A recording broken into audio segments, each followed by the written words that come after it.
우리가 사는 이 시대는 음란물 홍수 시대입니다. 우리가 상상할 수도 없는 많은 음란물들이 만들어지고 심지어 심각한 범죄 동영상까지 제작이 되어서 퍼져나갑니다. 성인들은 말할 것도 없고 초등학생들부터 그런 영상들을 쉽게 접촉할 수 있게 되고 또 모방 범죄까지 심심지 않게 일어나고 있습니다.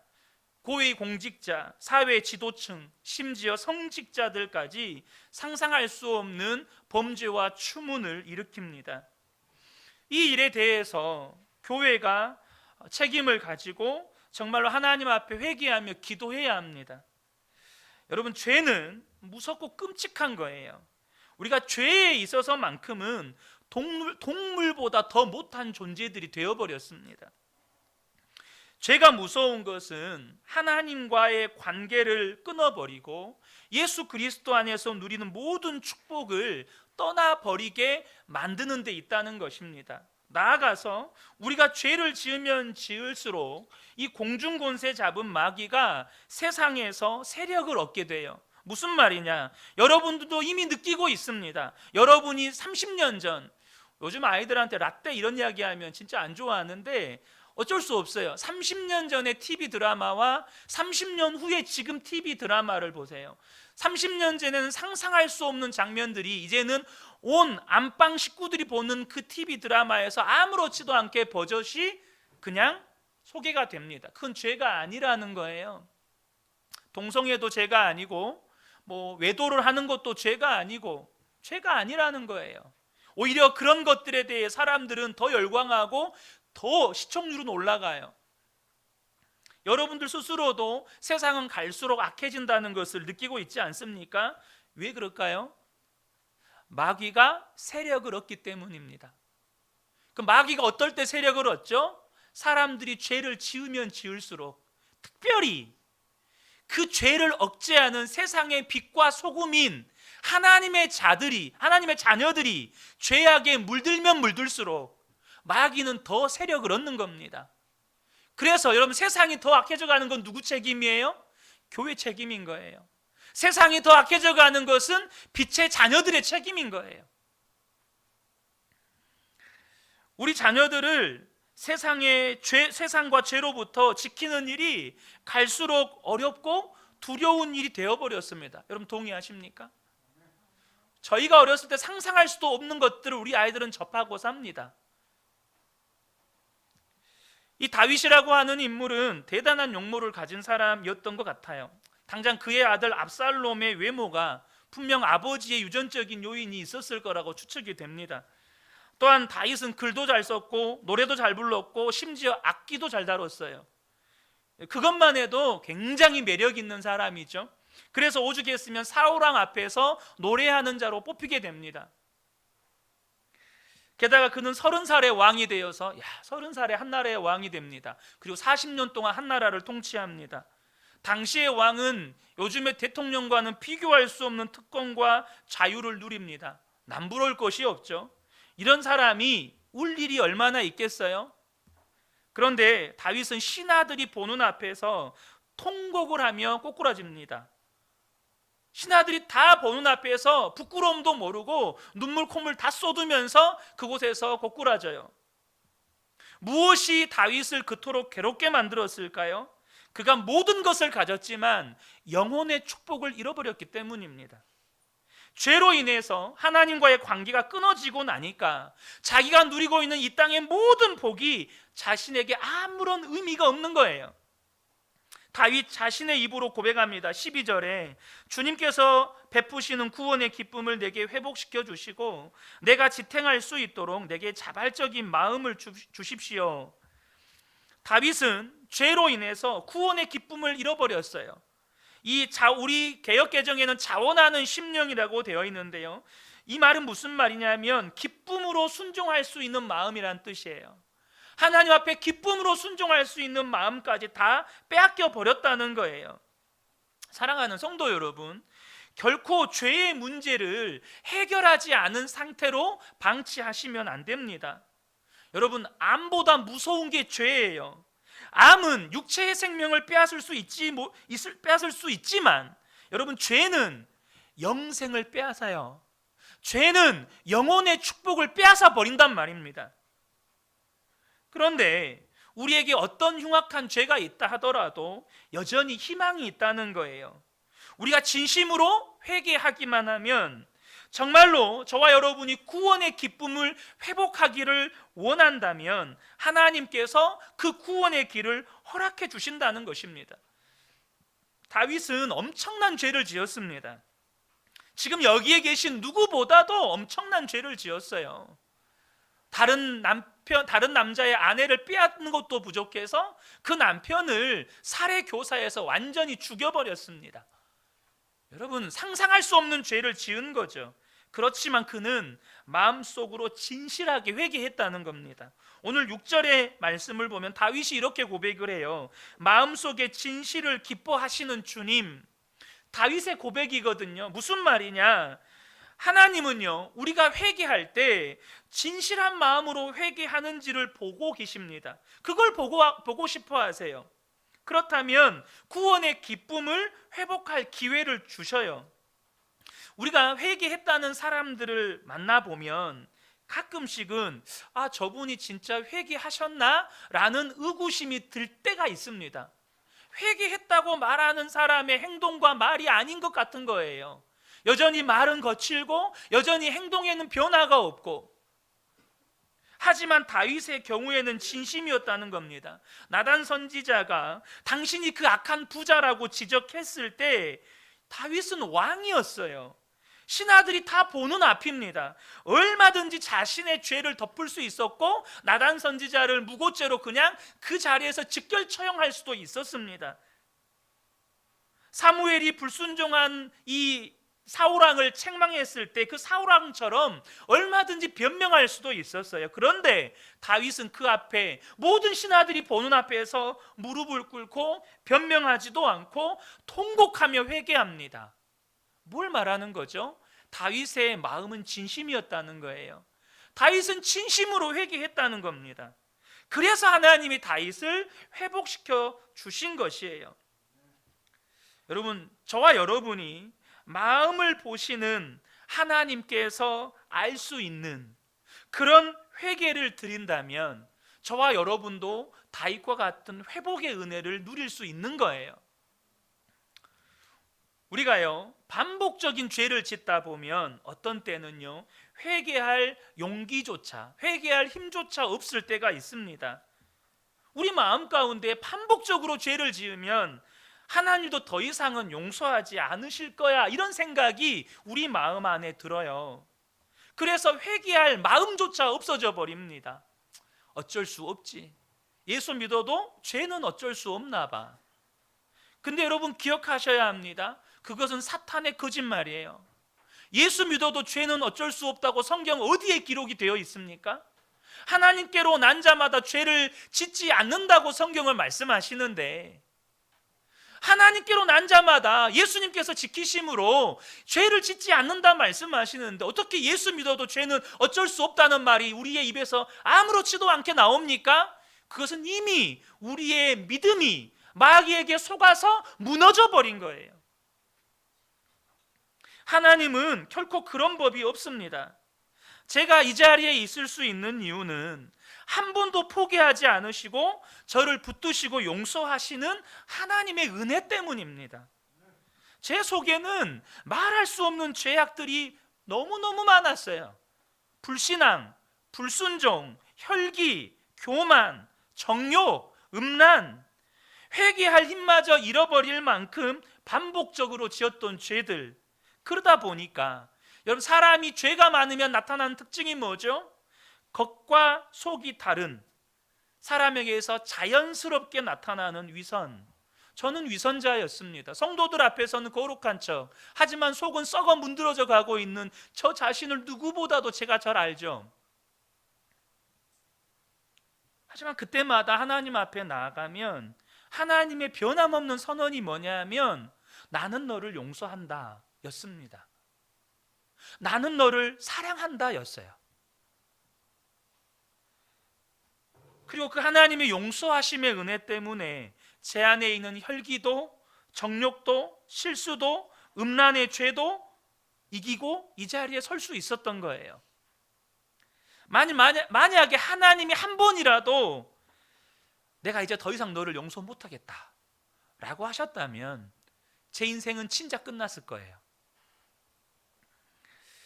성도님들 중에 하나님이 정말로 그렇게 나를 끝없이 용서하십니까? 이런 의심이 드는 분들도 계실 거예요. 그런데 여러분, 하나님은요, 우리가 회개하기 전에 이미 우리를 품으시려고 모든 준비를 하고 기다리시는 하나님이신 것을 아셔야 돼요. 우리가 회개하기 전이 아니고 우리가 죄를 짓기 전에 이미 우리를 용서하시고 모든 준비를 마치고 기다리시는 하나님이세요. 심지어 우리가 태어나기 전부터 우리를 용서하시려고 모든 준비를 마치고 기다리시는 하나님이시라는 거예요. 하나님은 우리가 태어나기 전부터 이 땅에 우리 죄를 사하시려고 독생자 예수 그리스도를 보내셨습니다. 그리고 십자가에 달려 죽게 하셨어요. 우리가 이 땅에 존재하기 전에부터 그렇게 하셨어요. 그렇게 우리를 구원할 길을 열어놓으신 거예요. 여러분, 그런 하나님이신데 우리가 진정으로 회개하고 하나님께 용서를 구할 때 어떻게 하나님이 거절하실 수가 있겠냐는 거예요. 마태복음 18장에 베드로가 누구든지 너희에게 잘못을 구하면 용서해라, 이렇게 예수님이 말씀하실 때 질문을 합니다.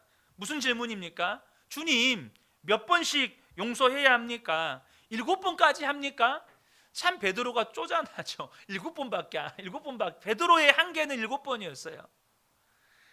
근데 예수님이 뭐라고 말씀하시죠? 7번이 아니고 7번씩 70번이라도 용서해라 라고 말씀하십니다. 그 말은 하나님이 우리를 끝없이 용서하신다는 거예요. 이것이 회개의 은혜인 거예요. 그러므로 회개할 수 없는 사람은 아무도 없어요. 회개를 거절받은 사람은 아무도 없다는 말입니다. 우리에게 하나님은 진심으로 회개하면 우리가 어떤 죄를 지었다고 할지라도 반드시 회복의 은혜를 주신다는 거예요.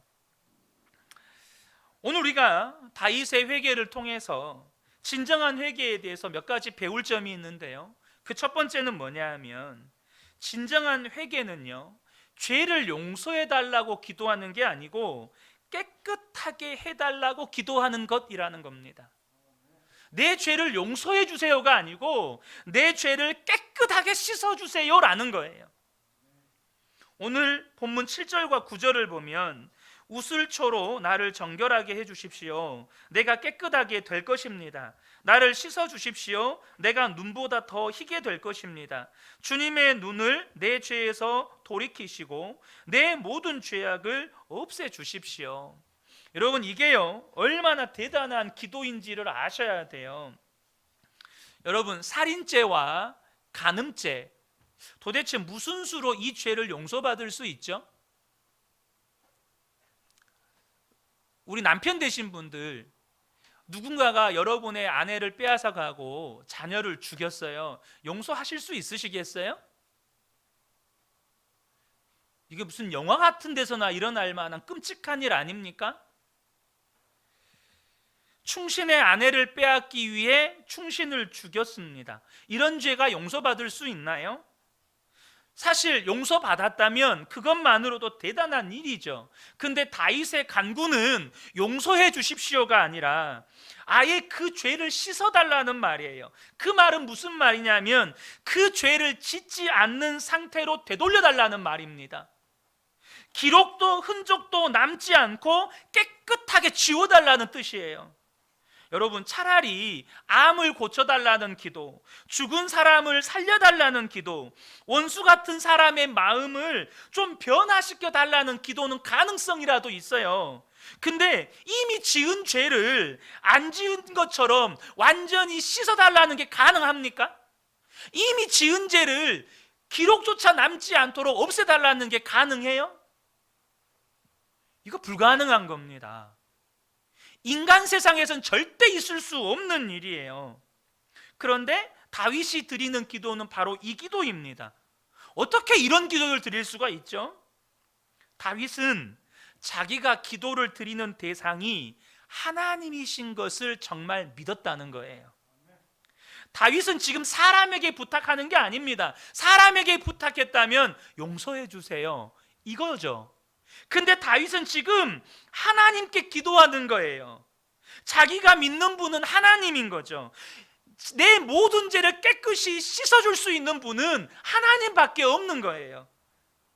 하나님만 하실 수 있는 거죠. 사랑하는 성도 여러분, 하나님은요, 우리의 죄를 사하시는 것만 하는 게 아니고 우리의 모든 죄를 깨끗하게 씻어주시는 분이십니다. 그런데 이 말도 안 되는, 도무지 말이 안 되는 이 기도가 응답이 돼요. 다윗에게뿐만 아니고 예수 그리스도로 말미암아 우리에게도 응답이 됩니다. 요한일서 1장 7절을 보면 그 아들 예수의 피가 우리를 모든 죄에서 깨끗하게 하실 것이요 라고 말씀합니다.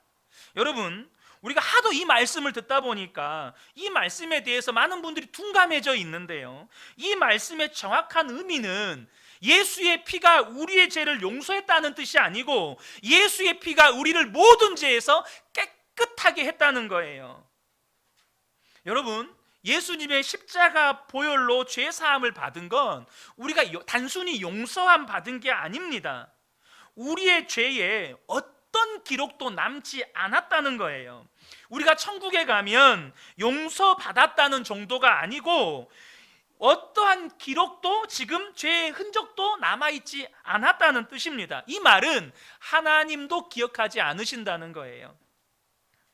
여러분, 하나님이 기억 못할 일이 어디 있습니까? 그런데 하나님조차 기억하지 않으신다는 것입니다. 우리가요, 어떤 혐의가 있어서 재판을 받으면 비록 그것이 무혐의로 처리가 되더라도요, 무죄로 처리가 되더라도요, 기록은 남습니다. 사실 제 아내가 한 10년 전에 이렇게 교차로에서 코너를 돌다가 저희 아내는 직진이었고 이 코너를 도는 차하고 잠깐 접촉이 있었어요. 그 상대방은 자기는 죄가 하나도 없다고, 잘못이 하나도 없다고 경찰에다가 신고를 했습니다. 결국 경찰이 그것을 이제 신고가 들어왔으니까 접수해서 검찰로 올렸죠. 검찰에서 이제 무혐의 처분으로 끝냈습니다. 무혐의 처분이어도 기록은 남아 있어요. 지금도 기록이 남아 있어요.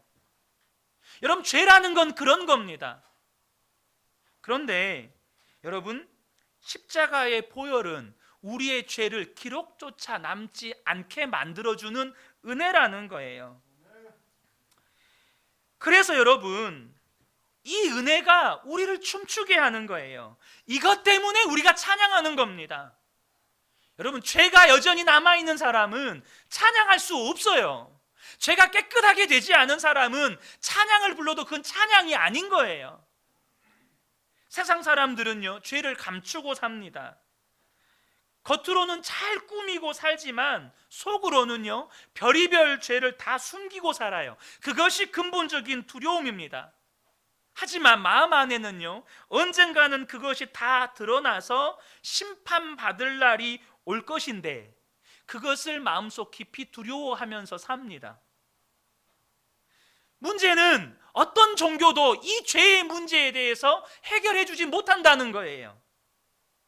그런데 예수님의 십자가 복음은 우리를 모든 죄에서 용서해 주시는 것도 모자라서 완전히 지워버린 거예요. 깨끗하게 한 것입니다. 그러므로 여러분, 성도는요, 죄를 숨기고 사는 자들이 아니에요. 우리의 모든 죄는 십자가의 보혈로 지워진 거예요. 여러분, 이게 십자가 복음입니다. 여러분, 기억하셔야 돼요. 누가 의인입니까? 죄가 지워진 사람이 의인인 겁니다. 죄에 대한 기록도 남지 않은 사람이 의인인 거예요. 그런데 이 소원이 다윗에게부터 나온 게 아니에요. 주님, 내 죄를 씻어 주십시오. 이 소원이 다윗에게서 나온 게 아니고 다윗이 하나님이 그걸 원하신다는 걸 알았다는 거예요. 그러니까 여러분, 저와 여러분이 회개의 기도를 드린다면 하나님은 어떤 기도를 하는 걸 원하실까요? 하나님 내 죄를 용서해 주세요, 이걸 원하실까요? 그게 아니라 하나님이 우리가 회개의 기도를 드릴 때 하나님 내 죄를 씻어주세요, 이 기도를 원한다는 거예요. 본문 6절을 보면 내 마음 깊은 곳에 주님의 지혜를 가르쳐 주셨습니다 라고 다윗이 기록합니다. 다윗이 하나님 앞에 회개할 때 하나님의 마음을 알았다는 거예요. 그래서 7절부터 뭘 구합니까? 나를 정결하게 하소서, 나의 죄를 씻어주소서, 그렇게 기도한 거예요. 다윗은요, 잘 아시는 것처럼 하나님의 마음에 합한 자라는 평가를 받은 사람입니다. 이 말은 하나님과 마음이 통한 사람이라는 거예요. 다윗은 하나님의 마음을 알았던 사람이라는 겁니다. 하나님은요, 우리 죄를 용서해 주시기만을 원하시는 분이 아니고 우리의 모든 죄를 씻어주기를 원하시는 분이십니다. 그것을 알았어요. 하나님이 태초부터, 만세 전부터 우리 죄를 씻기 원하셨고 그 계획을 세우셨어요. 아담과 하와가 선악과를 따먹을 때부터 우리의 모든 죄를 씻을 계획을 세우셨어요. 다윗이 시편 51편의 기도를 할 때 그때 하나님께서 기도를 듣고 다윗의 죄를 씻어주신 게 아니고, 하나님은 이미 창세 전부터 우리의 모든 죄를 씻을 계획을 세우셨고 다윗은 그것을 알았던 거예요. 그게 하나님의 소원이라는 겁니다. 우리의 모든 죄가 씻음 받는 것. 그래서 담대하게 하나님께 그것을 구했어요. 그리고 하나님께서 십자가에서 이 일을 완전하게 이루십니다. 요한일서 1장 9절입니다. 만일 우리가 우리 죄를 자백하면 그는 미쁘시고 의로우사 우리 죄를 사하시며 우리를 모든 불의에서 깨끗하게 하실 것이요. 죄가 사함 받는 것으로 끝나는 게 아니고 모든 죄가 깨끗이 지워진다는 뜻입니다. 여러분, 이게 복음이에요. 예수를 믿는 것이 왜 우리에게 기쁨이고 감격인 겁니까? 도무지 이루어질 수 없는 은혜, 도무지 깨끗하게 지워질 수 없는 우리의 모든 죄가 깨끗하게 되는 은혜가 임한 거예요. 그러나 이런 놀라운 하나님의 은혜도 진심으로 회개하지 않으면 이 은혜를 누릴 수가 없어요. 사울왕이 아말렉과 싸움을 하러 나갈 때 하나님께서 사울왕에게 아말렉의 살아있는 모든 것을 진멸하라고 말씀하셨습니다. 그 후의 내용들은 잘 아실 거예요. 사울왕이 자기 이름을 높이려는 욕심 때문에 아각 왕도 살려오고 많은 짐승들도 끌고 옵니다. 하나님께서 사무엘 선지자를 보내서 사울왕을 책망하시고 사울왕을 버리셨다는 통보를 합니다. 그리고 사무엘 선지자가 돌아가려고 할 때 사울왕이 사무엘을 붙잡으면서 간청을 해요. 근데 그 간청의 내용을 보실까요? 사무엘상 15장 30절입니다. 사울이 이르되 내가 범죄하였을지라도 이제 청하옵나니 내 백성의 장로들 앞과 이스라엘 앞에서 나를 높이사 나와 함께 돌아가서 내가 당신의 하나님 여호와께 경배하게 하소서 하더라. 이게 무슨 말인지 아십니까? 사울왕이 하는 말은 내가 범죄하였을지라도, 이 말은 내가 죄 지은 거 괜찮습니다. 죄 지은 거 좋습니다. 하나님이 나를 버린 것도 괜찮습니다. 이 말이에요. 그런데 나를 높이사, 이 말은, 그런데 지금은 이스라엘 백성들과 장로들은 그 사실 모르게 해주세요. 이스라엘 백성들과 장로들 앞에서는 이 왕의 권위와 체면은 좀 살려주세요. 그리고 마지막에 하는 말이 뭐죠? 당신의 하나님. 도대체 당신의 하나님은 누구 하나님입니까? 우리 미래 세대들 잘 들으셔야 돼요. 여러분이 지금 당신의 하나님이라고 말하고 있는지 몰라요. 엄마의 하나님, 아빠의 하나님. 여러분, 하나님이 당신의 하나님이면 그 사람은 구원받은 사람이 아니에요. 여러분 마음 가운데 지금 이 시간에 예배를 드리는 것보다 내가 세상에서 좀 더 성공하고, 내가 세상에 좀 더 돈을 많이 벌고, 내가 하나님과의 관계가 회복되는 것보다 세상에서 좀 더 잘 나가는 것이 더 마음의 기쁨이 되면 지금 사울왕과 똑같은 상태인 거예요. 여러분, 이런 사람들도 있어요. 뭐 죄 지은 거 그게 뭐 어떻습니까? 내가 세상에서 좀 성공하는 게 중요한 거지. 돈을 좀 많이 버는 게 중요한 거지. 내가 사람들에게 인정받는 게 중요한 거지. 이것은 진짜로 회개한 게 아니에요. 그런데 다윗은 어떻게 합니까? 신하들이 보는 앞에서 무릎 꿇습니다. 사울은 어떻든지 자기를 높여달라는 거예요. 당신의 하나님이 나와 함께 한다고 사람들에게 말해달래요.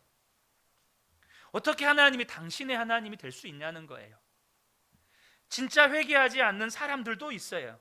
그러면 하나님께서 우리의 모든 죄를 씻어주시는 이 놀라운 복음의 은혜가 그 사람에게는 아무 의미가 없는 거예요. 1907년 평양 대부흥 때 교회 안에 엄청난 회개의 역사가 있었다는 거 다 알고 계시죠? 심지어 일본 순사들이 교회에 와서 그 죄를 고백하면 저것은 처벌받을 일이다 싶으면 잡아갔어요. 그 정도로 엄청난 회개의 역사가 있었습니다. 근데 여러분, 이렇게 회개의 역사가 있으면 곧바로 엄청난 부흥이 일어나야 되잖아요. 근데 실제로 1907년 당시에 교세 통계를 보면 의외로 한동안 성도의 수가 감소합니다.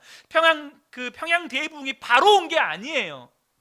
뭐 때문에 그런지 아십니까? 이유는 교회 안에 다른 목적을 가지고 들어온 성도들이 있었기 때문입니다. 정치적인 목적, 독립운동을 위한 목적, 그런 목적을 가지고 교회에 들어온 사람들이 있었어요. 악한 목적은 아니었습니다. 그럼에도 불구하고 진정으로 예수 믿고 구원받고 싶어서 교회에 온 게 아니었어요. 그러다가 보니까 회개운동이 일어나는 것이 부담스러운 거예요. 자기에게는 회개운동이 싫은 거예요. 그래서 교회를 떠나갔습니다. 이처럼 진짜 회개하지 않은 사람들도 있어요. 그들은 결코 하나님의 죄를 깨끗이 씻어주시는 은혜를 경험할 수 없습니다. 다윗에게 또 하나 배울 점이 하나님께 깨끗함을 구할 때 동시에 성령을 거두지 말라고 기도한다는 거예요.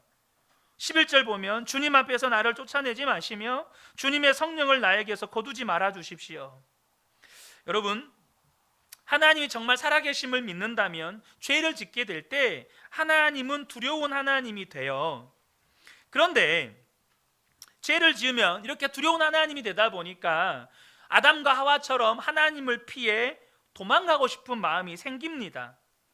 하지만요, 우리가 성령으로 회개하게 되면 그 사람은 하나님으로부터 도망가지 않고 하나님께 더 가까이 나아가게 돼요. 왜요? 하나님만이 살 길이니까. 우리 아이가요, 어떤 잘못을 했어요.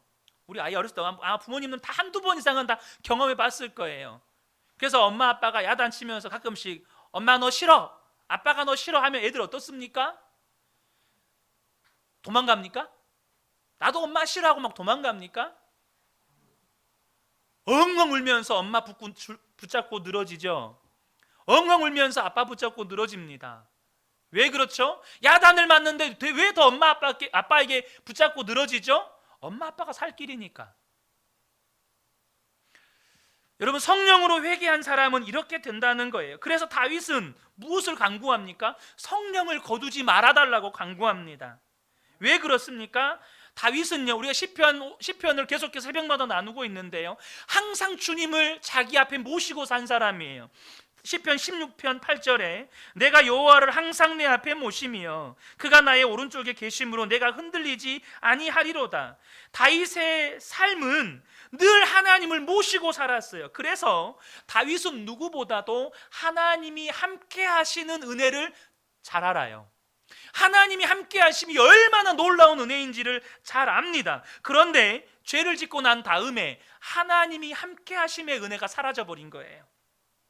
하나님을 바라볼 수도 없게 되었고 하나님의 음성을 들을 수도 없게 되어버렸어요. 그 죄로 인한 고통이 얼마나 큰지를 누구보다도 잘 아는 사람이 다윗입니다.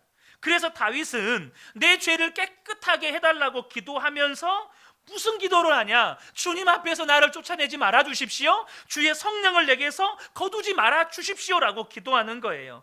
그것이 내가 용서받은 증거이고 깨끗함 받은 증거이기 때문이에요. 하나님이 나와 함께 계시는 것이 내 죄가 깨끗함 받았다는 것의 증거예요. 성령님은 죄와 함께 거할 수가 없어요. 그런데 성령님이 나와 함께 하신다는 것은 무슨 의미죠? 내 죄가 깨끗하게 씻음 받았다라는 의미가 되는 거예요. 여러분은 여러분의 모든 죄가 용서받았다는 것을 믿는데 무엇으로 그걸 알죠? 내 죄가 용서받았다는 거 여러분 뭘로 아십니까? 분명히 주님은 주여 주여 하는 자마다 천국에 가는 것이 아니라고 말씀하셨는데 여러분은 나는 그런 부류는 아닙니다라고 확신할 수 있는 근거가 있습니까? 나는 천국에 갈 자가 주님께서 주여 주여 부르는 자마다 천국에 가는 것이 아니다, 그렇게 책망받은 부류의 사람이 아니라고 여러분에게 확신할 근거가 있냐고요. 이 확신, 나는 분명히 용서받았고 깨끗함을 받았다는 확신의 근거가 뭐죠? 그것은 성령이 나와 함께 계시는 거예요. 하나님이 나와 함께 계시는 거예요. 주님이 내 안에 계시는 것, 그것이 내가 용서함 받고 깨끗함 받았다는 것의 증거라는 겁니다. 창세기 6장을 보면요, 하나님이 범죄한 모든 인간들에게서 성령을 거두어 가십니다. 그런 하나님이 우리에게 다시 성령을 보내주셨다는 말이 무슨 의미일까요? 모든 죄인들로부터 성령을 거두어 가신 하나님께서 예수 믿고 구원받은 자들에게 도대체 성령을 부어주신다는 게 무슨 의미라는 거죠? 그것은 하나님이 내가 너를 용서했다, 내가 너희의 모든 죄를 깨끗하게 했다라는 선포라는 거예요. 그러므로 성령님이 우리 안에 오신 것이 그렇게 중요한 거예요. 우리 안에 성령님이 오신 것이 얼마나 중요한 것임을 저와 여러분이 아셔야 한다는 겁니다. 모세가 이걸 알았어요. 출애굽기 32장에 보면 이스라엘 백성들이 금송아지 우상을 만들고 축제를 벌이죠. 하나님 앞에서 말할 수 없는 죄를 지었습니다. 모세가 시내산에서 40일 만에 내려와서 그걸 보고 얼마나 화가 나는지 부들부들 떨면서 하나님께서 직접 만들어주신 십계명 돌판 2개를 던져서 깨뜨려 버립니다. 그리고 그 금송아지를 다 갈아서 물에 섞어가지고 다 마시게 만듭니다. 그리고는 레위인들에게 칼을 뽑아서 남녀노소 구별하지 말고 3,000명을 죽이게 만듭니다. 그리고 하나님 앞에 가서 모세가 기도합니다. 하나님, 이 백성 용서해 주십시오. 그렇지 않으시려면 내 이름도 생명책에서 지워버리십시오. 모세는 정말로 하나님 앞에서 두려운 마음으로 이 기도합니다. 오늘 이 백성들 하나님 앞에 다 죽겠구나. 그래서 하나님 앞에 자기 목숨 걸고, 나는 지옥에 떨어져도 괜찮으니까 이 백성 살려주십시오 하고 하나님 앞에 구합니다. 근데 그때 하나님께서 마치 용서하신 듯한 말씀을 하세요. 어떻게 들으면요, 진짜 용서하신다는 말로 들립니다. 출애굽기 33장 2절에 보면 내가 사자를 너보다 앞서 보내어 가나안 사람과 아모리 사람과 헷 사람과 브리스 사람과 히윗 사람과 여부스 사람을 쫓아내고, 내가 사자를 앞서 보내어서 가나안 땅에 있는 족속들 다 쫓아내주겠다. 여러분, 용서의 말씀으로 들리죠? 그런데 모세는 그 말씀을 듣자마자 소스라치게 놀라면서 하나님 앞에 애걸복걸합니다. 그 이유가 3절에 적혀 있어요. 3절에 이렇게 말씀합니다. 너희를 적과 꿀이 흐르는 땅에 이르게 하려니와 나는 너희와 함께 올라가지 아니하리니 너희는 목이 곧은 백성인즉 내가 길에서 너희를 진멸할까 염려함이니라. 하나님이 이렇게 말씀하셔서 나는 너희와 함께 하지 않겠다. 그러나 약속의 땅 가나안은 너희에게 주겠다. 이 말씀에 할렐루야이신 분 계십니까? 여러분, 하나님께서 여러분에게 1년에 100억씩 벌게 해주시겠대요.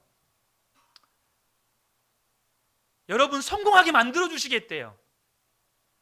근데 하나님이 함께 하시지는 않겠대요. 여러분 할렐루야 합니까? 모세가 하나님 앞에 이렇게 아뢰입니다. 15절과 16절에 모세가 여호와께 아뢰되 주께서 친히 가지 아니하시려거든 우리를 이곳에서 올려보내지 마옵소서. 나와 주의 백성이 주의 목전에 은총을 입은 줄을 무엇으로 알리이까? 주께서 우리와 함께 행하심으로 나와 주의 백성을 천하 만민 중에서 구별하심이 아니니까. 모세의 간절한 간구는 하나님 함께 가시지 않으시려면 가나안 땅에 우리 올려보내지 마십시오. 모세에게 있어서 하나님이 나의 하나님이요, 하나님이 우리를 깨끗하게 하시고 구별하신 유일한 증거는 하나님이 함께 하심이었습니다. 여러분, 이거 붙잡으셔야 돼요. 여러분들이 실패할 수도 있고, 여러분들이 가난할 수도 있고, 여러분들이 건강이 안 좋을 수도 있고, 여러분들이 세상에서 인정받지 못할 수도 있어요. 그러나 그것은 하나님이 여러분을 사랑하지 않은 증거가 아닙니다. 그것은 하나님이 여러분을 구원하지 않은 증거가 아니에요. 그것은 하나님이 여러분의 죄를 씻지 않은 증거가 아닙니다. 하나님이 여러분을 구원하신 유일한 증거는 하나님이 함께 하심이에요.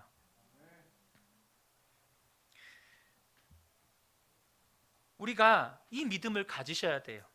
그래서 24시간 주님을 바라보고 주님과 동행하는 게 그렇게 중요한 거예요. 주님이 나와 함께 하심을 알고 믿는 것이 그렇게 중요한 거예요. 시편 51편 8절을 보면 기쁨과 즐거움의 소리를 들려주십시오. 주님께서 꺾으신 뼈들도 기뻐하며 춤을 출 것입니다. 여러분, 이 구원의 기쁨, 또 주님이 들려주시는 음성, 누구만 이런 은혜를 누리는 겁니까? 주님이 나와 함께 하시니까 이 은혜를 누리는 겁니다. 그것이 용서함 받은 자요, 깨끗함을 받은 증거니까. 그러므로 저와 여러분이 나와 함께 계시는 주님을 바라보는 믿음의 눈이 뜨이셔야 된다는 거예요. 주님이 나와 함께 계시는 것을 보는 것 자체가 나는 깨끗해진 사람이라는 증거니까. 여러분, 우리가 주님을 바라보지 못하면, 우리가 아무리 죄 사함을 받았다고 믿는다고 할지라도 우리의 삶은 용서함 받은 자, 깨끗하게 된 자의 삶을 살지 못해요. 무슨 말이냐? 내가 용서함 받은 기억 가지고는 진정으로 용서받은 자, 깨끗함 받은 자의 삶을 못 산다는 거예요. 여러분, 1만 달란트 빚을 탕감받은 자의 비유를 아시죠? 1만 달란트의 빚을 탕감받았습니다. 얼마나 큰 은혜입니까? 근데요, 그날 출감한 바로 그날 길을 지나가다가 100데나리온 빚진 자기 친구를 발견하고 감옥에 쳐넣어 버립니다. 이게 무슨 말인지 아십니까? 내가 구원받았다, 내가 죄사함 받았다, 나는 하나님의 자녀가 되었다, 그 기억만 가지고는 구원받은 자, 죄가 깨끗하게 씻김 받은 자의 삶을 절대 못 산다는 거예요. 여러분, 이곳에서 예수님을 만난 구원의 감격이 있으신 분들 다 있으시죠? 10년 전, 20년 전에 그것 때문에 얼마나 기뻐하고 즐거워했고, 그런데 10년이 지나고 20년이 지났는데 여러분, 그 구원의 감격과 기쁨이 여전히 있습니까? 왜 그리 화는 잘 내고, 왜 그렇게 원망과 불평은 자주 하고, 왜 그리 미운 사람도 많고? 여러분, 기억이 무서운 거예요. 다시 말하면 세월이 무서운 겁니다. 기억은 우리를 구원의 은혜 가운데 머물게 하지 못해요. 뭐가 중요한 겁니까? 지금 나와 함께 계시는 주님을 바라보셔야 돼요. 지금 내 안에 계시는 주님을 바라보고 그 주님을 붙잡으셔야 된다는 거예요. 그러므로 내가 용서함 받고 깨끗함 받은 한 번의 체험, 그 기억 가지고 평생 살 생각 버리셔야 돼요. 나를 용서하신 주님, 나를 위해서 죽으신 그 예수님이 나와 함께 하심을 알지 못하면, 매일매일 주님의 십자가를 바라보지 못하면, 이 힘과 은혜가 아니면 용서받은 자의 삶, 깨끗함 받은 자의 삶을 절대 못 사는 거예요. 사랑하는 성도 여러분, 말씀을 정리하고자 합니다. 저와 여러분이 진심으로 회개하면 하나님은 어떤 사람에게도 구원의 축복, 회복의 축복을 부어주십니다. 하나님은 그저 우리를 용서하기만 원하시는 게 아니고 완전히 깨끗하게 하기를 원하세요. 이미 그 일을 창세전부터 계획하셨고 십자가에서 완전히 이루셨어요. 그리고 그것을 날마다 누리게 하시려고 성령님이 우리 안에 오신 거예요. 우리가 깨끗함을 받은 증거가 뭐죠? 내 안에 오신 성령님, 내 안에 임하신 예수 그리스도. 다윗은 이걸 알았어요. 그래서 다윗은 절대 포기가 안 되는 거예요. 주의 성령을 내게서 거두지 말아 주십시오. 주님이 함께 하심을 절대 포기할 수가 없었다는 겁니다. 그러므로 성도 여러분, 주님을 구하십시오. 내게서 주의 성령을 거두지 말아주시고 날마다 나와 함께 계신 주님을 바라보며 살게 해주십시오. 지금 나와 함께 계신 주님을 구할 때 모든 죄에서 능히 건져주시고 깨끗하게 하시고 구원의 기쁨과 자원하는 심령을 회복시키시는 하나님의 은혜가 저와 여러분에게 임하게 되는 것이에요. 이 은혜가 우리 모든 성도님들에게 충만하게 임하시기를 예수님의 이름으로 축복합니다. 아멘.